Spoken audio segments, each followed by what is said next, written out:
اگر ہم نے خدا سے راضی ہونا ہے تو اس دنیا میں سب چیزیں خیر ہیں یا خیر اور شر دونوں ہے؟ دنیا میں خیر بھی ہے اور شر بھی ہے. خیر پر راضی ہونا ہے یا شر پر بھی راضی ہونا ہے؟ جو بھی قضاء الہی ہے اس پر راضی ہونا ہے.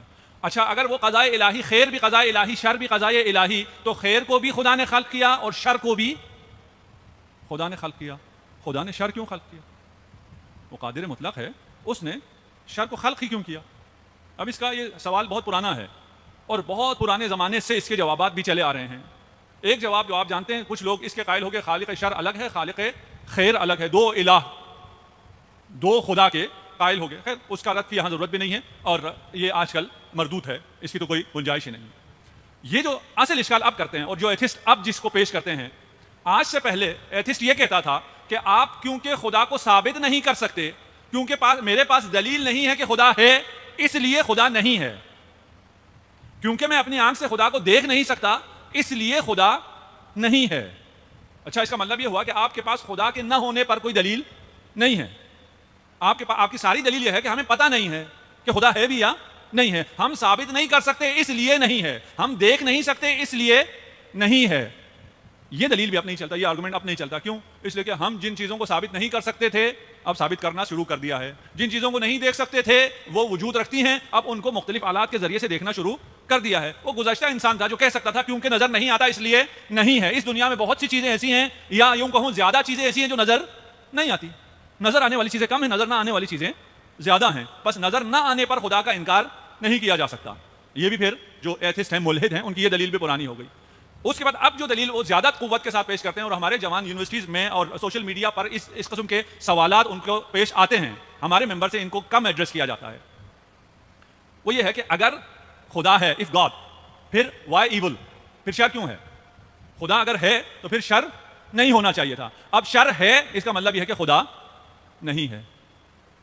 اچھا شر کے ہونے سے، ایول کے ہونے سے خدا کا نہ ہونا کیسے لازم آیا؟ وہ کہتے ہیں اچھا آپ یہ بتائیے آپ کے خدا کو معلوم ہے، علم ہے کہ شر ہے یا علم نہیں ہے؟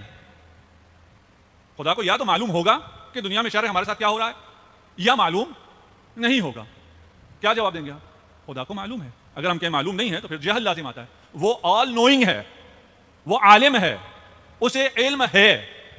اچھا اسے پتا ہے شر ہے، اسے پتا ہے کہ دکھ ہے، اسے پتا ہے غم ہے، اسے پتا ہے آج کل دنیا میں کورونا ہے، اور یہ سب پتا ہونے کے بعد وہ ہمارا کیئر کرتا ہے یا نہیں کرتا؟ اسے ہماری کوئی فکر بھی ہے یا نہیں ہے؟ جی اس کو آپ کی بہت فکر ہے. کیوں؟ وہ آل لونگ ہے، وہ رحمان و رحیم ہے. اچھا اگر اس کو ہماری فکر ہے تو اس نے ہمیں پروٹیکٹ کر سکتا ہے یا نہیں کر سکتا؟ وہ اس شر کا علم ہے کہ شر ہے، اس شر کے بارے میں اسے علم ہے، وہ ہمارا خیال بھی کرتا ہے، وہ رحمان و رحیم ہے، وہ آل لونگ ہے. وہ اس شر کو ہم سے بچا سکتا ہے، ہمیں اس شر کو ہم سے دور کر سکتا ہے، وہ ہمیں پروٹیکٹ کر سکتا ہے. جی چیز خیر ہوگی ہی نہیں. کسی چیز کو خیر ہونے کے لیے شر چاہیے. یہ نہیں ہو سکتا شر نہ ہو. یہ دنیا اس طرح ڈیزائن نہیں ہوئی کہ یہاں شر نہ ہو. ہاں یہ شر اللہ کی طرف سے نہیں ہے، اللہ کی طرف سے خیر ہی خیر ہے، سب کے لیے خیر ہے، تمام انسانوں کے لیے خیر ہے. یہ انسان ہے جو کفر اختیار کرتا ہے. وہ تو آفتاب ہے، وہ ہمیشہ ہے، اس کی عطا، اس کی فیوزات جاری وہ ساری ہیں. اگر زمین منہ موڑ لے، اگر کوئی شخص منہ موڑ لے تو خود اندھیرے میں چلا جائے گا.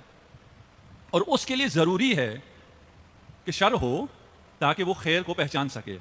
انسان کے جتنی بھی صلاحیتیں ہیں اگر شر نہ ہو تو وہ صلاحیتیں نہیں ابھرتی.